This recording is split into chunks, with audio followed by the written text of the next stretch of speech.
Ladies and gentlemen, if you've ever seen somebody who you loved and who was vibrant and active, who had a stroke and suddenly their speech is slurred, they can't stand up as well as they should, they have a hard time remembering things, it is tragic. But it's happening to millions and millions of people in this country.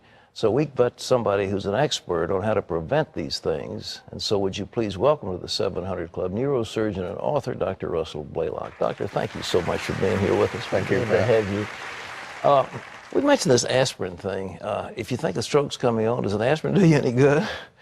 Well, it would if you were sure that it was a ischemic type stroke, that is, one that's a clot. But if it's a hemorrhagic stroke, it'll actually make it worse. All right, tell us the difference. You got ischemic and you got hemorrhagic. What are the difference? Well, the ischemic is an interference with the blood flow to the brain, for instance, a clot in the vessel or a closing off of the vessel. All right. If you take an aspirin, that thins the blood, so what little blood can get through a lot easier. Okay. So it'll help it. But if you've hemorrhaged inside of your brain, either deep in the brain or on the outside, as we see in an aneurysm, then taking aspirin thins your blood, and that makes it a lot worse, particularly for the surgeon if he has to operate on you. What do you do to prevent these things? They're so tragic, and you've had patients, and I've had friends who've had strokes, and it is just terrible to see a normally vibrant person suddenly with slurred speech, the side of their face is paralyzed. What do you do for them? Well, I've done some intensive research on the cause of strokes and cause of arteriosclerosis, and what we've discovered is that it's not what most people think. It's not eating high cholesterol and high-fat diets. It's the fact you have chronic inflammation in the walls of your blood vessel. The leading cause of that is abdominal obesity and low magnesium levels. Come on. You mean the big belly leads to stroke? Is that it? Right, because there's certain types of fats, special fats in this inside fat in your abdomen that produces inflammatory chemicals called cytokines. All right. Everybody who has advanced arteriosclerosis has high levels of these chemicals. Okay. When you reduce that fat, even surgically, you surgically remove it, it goes away. The heart attack rate drops very low, strokes, MIs, hypertension, sleep apnea, all these things start disappearing. You mean the guy with the, little, whatever they call those, the cannula, the plastic surgeon doing liposuction, that will reduce the risk of a stroke? Well, that's subcutaneous fat. This is fat deep in the abdomen. Oh. So when they do surgery where they open up your abdomen, they remove the fat inside there, 80% of hypertension will disappear. Well, that's pretty radical. Is that tummy tuck kind of stuff you're talking about or not? Well, it's even deeper. Even deeper? You go inside the abdomen. I don't think many people, you're talking about major surgery. Well, short of surgery. Well, this is what exercise does. All right, what? When you exercise, that fat disappears first. Yeah? And so this is the beneficial effect of exercise, is you lose that inflammatory producing fat. What's the exercise or series of exercises you recommend, or do you recommend any? Well, I think moderate weightlifting is the best. Do you?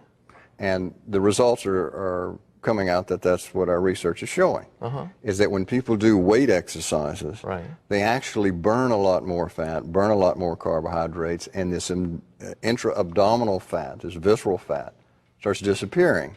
And then all of their diseases start going away because you're not talking, I mean, weightlifting would involve, it's like bench presses and things. Are you just talking about stuff having to do with your lower body?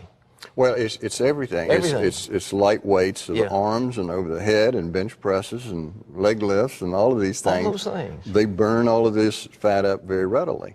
Well, what about the foods? Some kind of healthy eating. What do you recommend? Well, we know the diet makes a lot of difference, but it's not eating cholesterol that's the problem. It's that you're not getting enough vegetables. Yeah? The vegetables have chemicals in them that are powerful anti-inflammatories, powerful antioxidants, and they can actually reverse the arteriosclerosis. And in animals, it's almost impossible to produce arteriosclerosis if they're taking high concentrations of these vegetable products. What kind of vegetables? For instance, kale, collard greens, mustard greens, celery, broccoli. All of these things are powerful inhibitors of these fatty chemicals that are producing this inflammation. The problem is our women, for example, are working, men are working, and the idea of sitting down to dinner with cooked vegetables is kind of a thing in the past. Do people eat much of the fresh vegetables anymore? Well, it's very rare. because they're canned vegetables if they get them, and they're usually not eating any more than 1 or 2 servings a day. Yeah. How many should you have? Absolutely nothing. Nothing? Until you reach 5 servings a day, you're getting no benefit. It's recommended 10 servings for everybody under 50 and 12 servings over 50. Wait a minute. Carrots, broccoli, kale, mustard greens, collard. You got to eat 5 of those a day, and maybe 5 double. servings. I mean, 10 of something else, cabbage. Well, you can eat 10 servings of all of those. Yeah. All right. And when you reach that level, the antioxidant, anti-inflammatory effects are tremendous. Yeah. The reductions in heart attacks, strokes, arteriosclerosis, cancer go down tremendously. It seems so simple. It is simple. Yeah. But the trick is, it's very hard to get the chemicals out of the plant. And that's because they have cellulose around their cells, and we can't dissolve it. So what do we do? So it means you either have to cook it and break it down, right. but we throw the fluid away, and that's where all the chemicals are that are healthy. All right. Or you've got to mechanically break it down by blenderizing it. We used to have something in the old days called pot liquor. That was the you know, you'd cook the kale and stuff and whatever, and it was that you know, that used to be very choice in the old days of the South. And that was probably the best part of the vegetables. Well, it was. When you would drink the pot liquor, you're getting vitamins, minerals, particularly magnesium. Yeah. Magnesium is the most important in preventing heart attacks and stroke, more than anything else. Unbelievable. Any amount? I'd take a whopping dose of it myself, but how much would you recommend? Well, the average person should take about 1,000 milligrams a day in divided doses. That's what I take. Okay, I guess I'm average. Well, anyhow, well, what about, you got all these things in front of you, especially like this fish oil here, super DHA. This is fish oil, I guess. What do you recommend to supplements? Is supplements going to help anybody? Well, you need extra supplements because our foods are so terribly depleted now because of farming methods. And because we're not eating a lot of omega-3 fats. For instance, the DHA is a very powerful agent against hypertension and arteriosclerosis. And the result shows that all these fatty changes we see arteriosclerosis can be reversed by increasing your omega-3 fat intake. Now, even more impressive is your magnesium. Yes. And something called quercetin. Quercetin? Quercetin is a flavonoid found in plants. All right. In the animal experiments, it reduced arteriosclerosis 3,500%. You don't mean it. Quercetin? Quercetin. Let's get a camera on that, Extremely powerful. Quercetin. You got a camera real close? That's quercetin. It does that much good? 3,500% reduction in arteriosclerosis. Good. Turmeric, right, which contains curcumin, which is a flavonoid, reduces it by 200%. Some of the other things, like mixing vitamin E and vitamin C, reduces it over 100%. So we see some very powerful reductions of arteriosclerosis. In fact, animals, when you use these things, particularly in combination, it's almost impossible to produce arteriosclerosis. In an animal? In an animal, which is the model we use. We use rabbits. Yeah.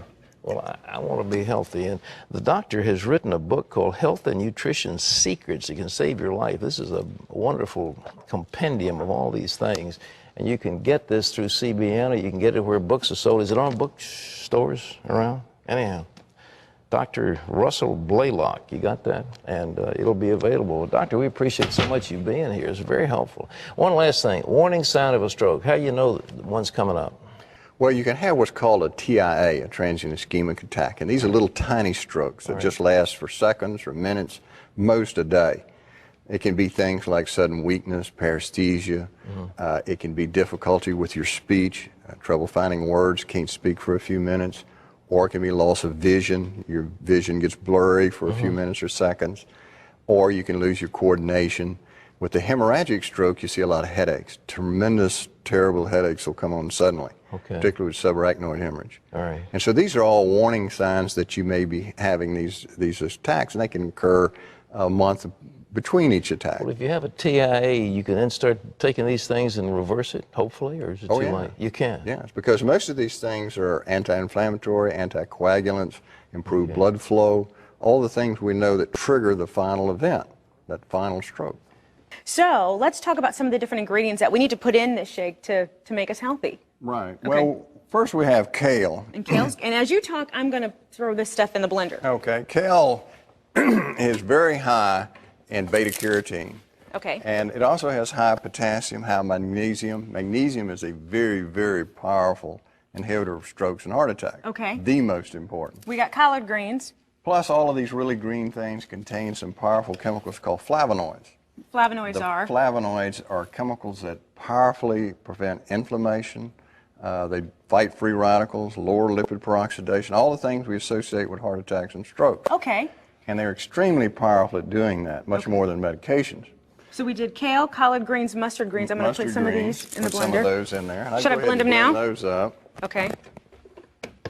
And by blending them, what you're doing is you're releasing these chemicals so that the chemicals can be better absorbed. Gotcha. Now, why are we doing this in a blender? And can you tell I'm technically challenged? Hold on. Why are we doing this in a blender and not in a pan?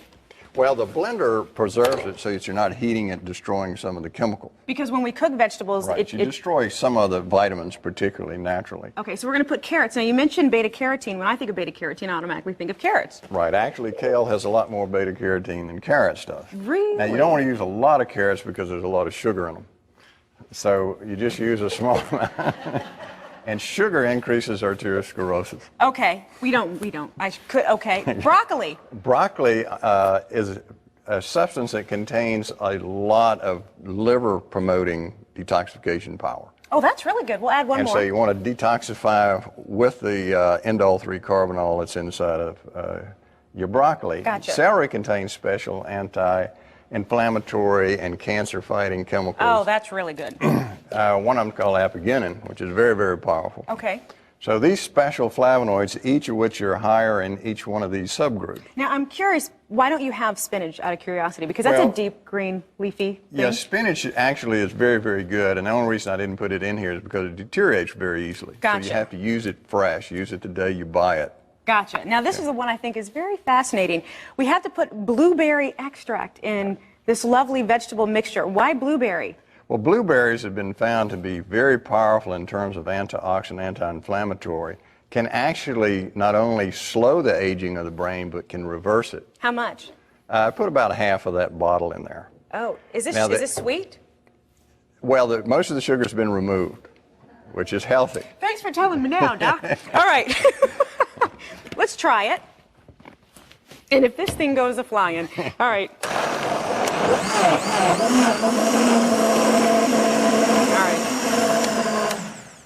Now, I'm kind of disappointed because it was green and it looked so lovely, and now it's kind of a brownish, yummy looking. Well, it's purple.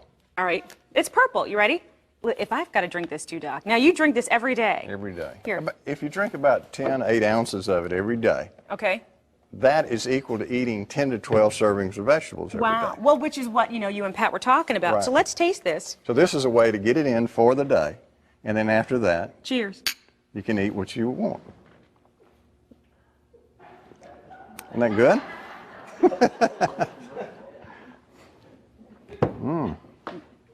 It's delicious. That is the grossest.